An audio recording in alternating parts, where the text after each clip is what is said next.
Hi. So thanks, Tom. First of all, sorry for my voice. I was not in a party. I don't know what happened. I don't have voice. But I will try to finish my talk. Otherwise, Michael, be ready to come.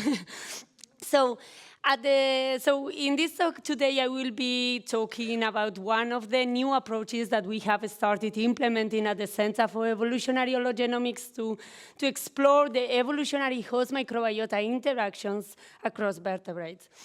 So at the center, in most of our studies, we use in vivo models with a lot of complexity on it.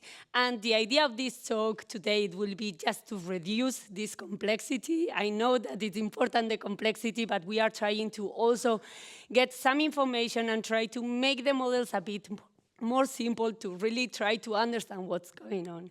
So I don't have a lot of data. It's a new project that we have started, but I would like to share the approach, our journey, and some preliminary data.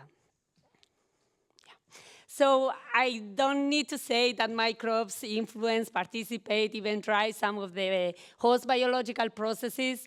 And that's why it has been proposed that this host microbiota interaction could have shaped the evolutionary trajectories of the animals.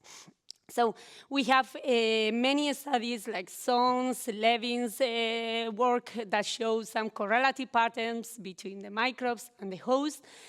Thanks to the Earth Hologenome Initiative, we've been able also to see general patterns between the host and the microbes, but we don't have a direct evidence that support this evolutionary claim. So if we want to, I really believe that if we really want to understand how these microbial communities or these differences between species, we need to understand the specific interactions that are happening between the host and the microbes.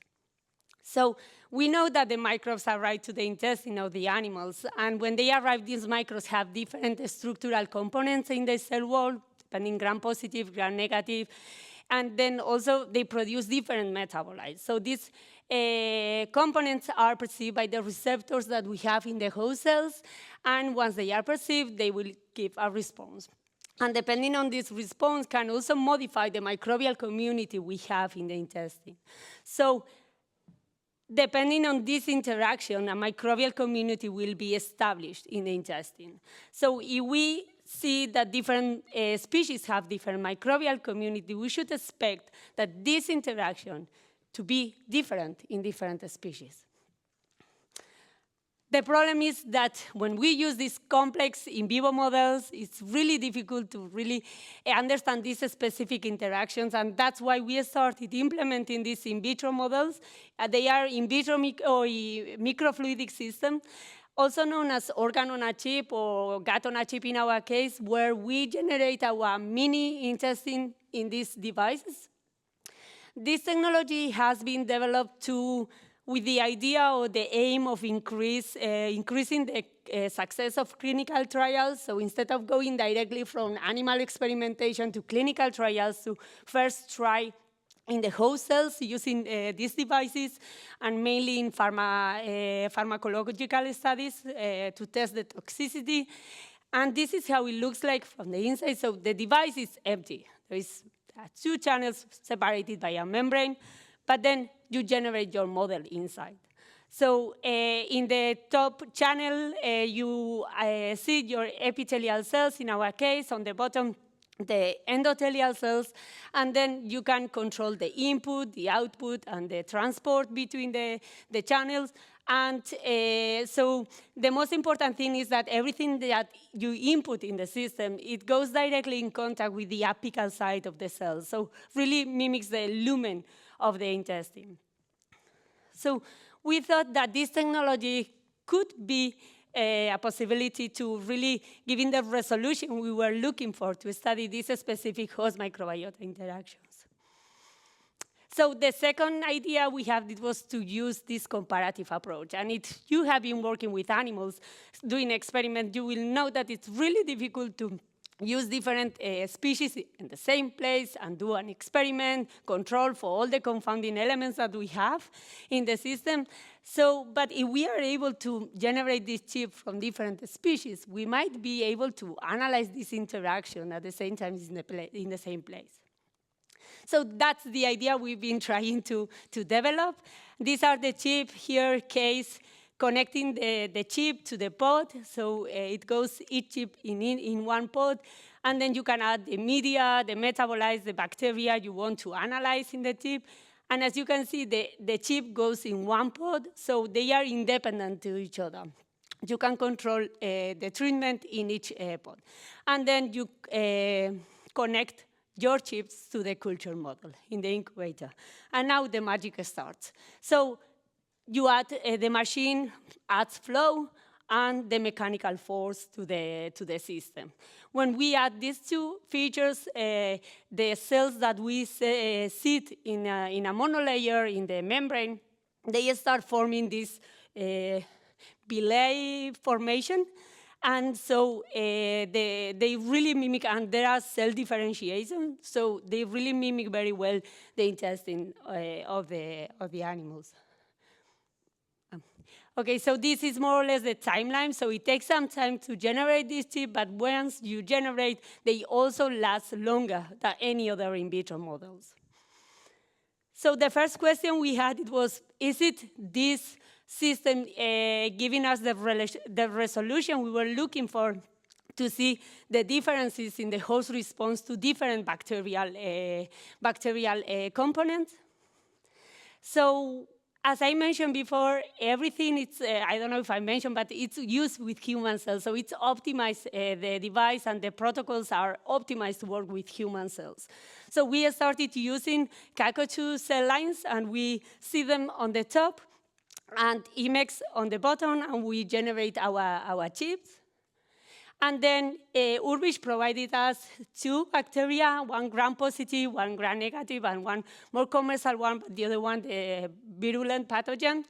And we wanted to see if the host was responding differently to these two bacteria. As Anton showed, previously, we generate this also a functional capacity to see the functional capacity of each bacteria, and you can see that the capacity to synthesize and degrade were very different between these bacteria.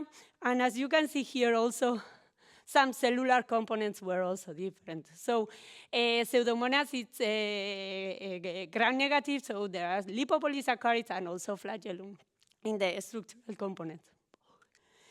So first, the idea was to compare the two species, but then Urbish also isolated the cell components as well as the metabolites for the Pseudomonas aeruginosa to see if we were able to see differences in the host response to these different elements.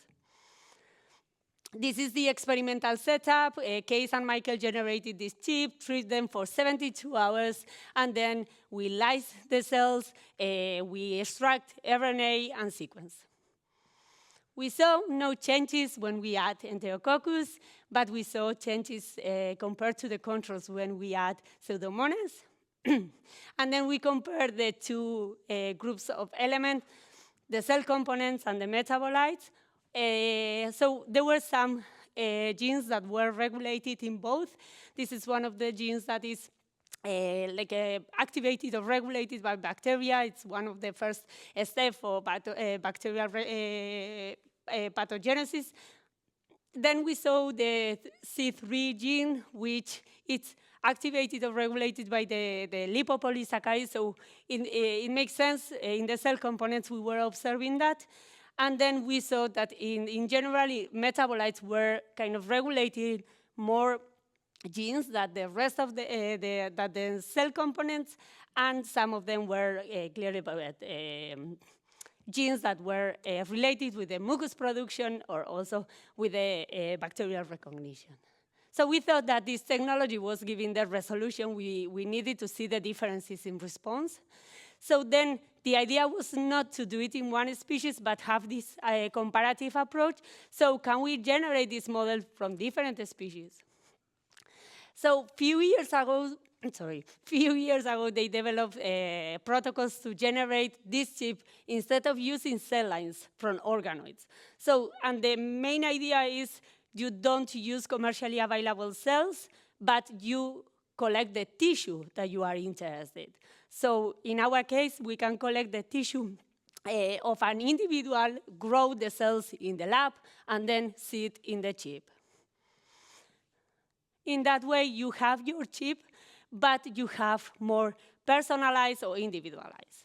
So it allows you to compare, to generate, to collect tissue from a patient with a specific disease and one from the healthy one, and then generate your chip. And then you can analyze if a probiotic, a metabolite, it's reacting the host is reacting differently to these metabolites. And it also allows you to understand the host microbiota interactions that are different between individuals. The problem for us, it was that these protocols have been developed to work with humans.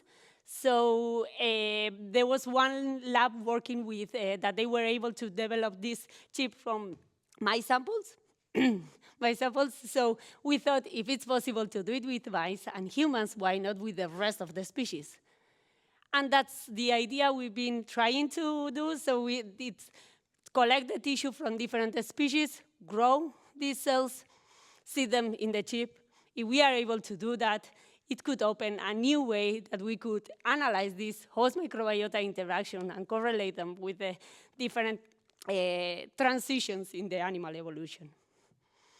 So we started testing that. So we started with chickens. Why? Because Mickey and Luisa had the samples. So the whole idea of this project is not to euthanize the animals to do the experiment, but use the animals that has been euthanized in another experiment and try to get the tissue. So in this case, they were just finishing the experiment, and they kindly agreed to provide us with the samples. So Case and Michael were able to grow the organoids of the chickens, and then we were able to generate our chicken on a chip.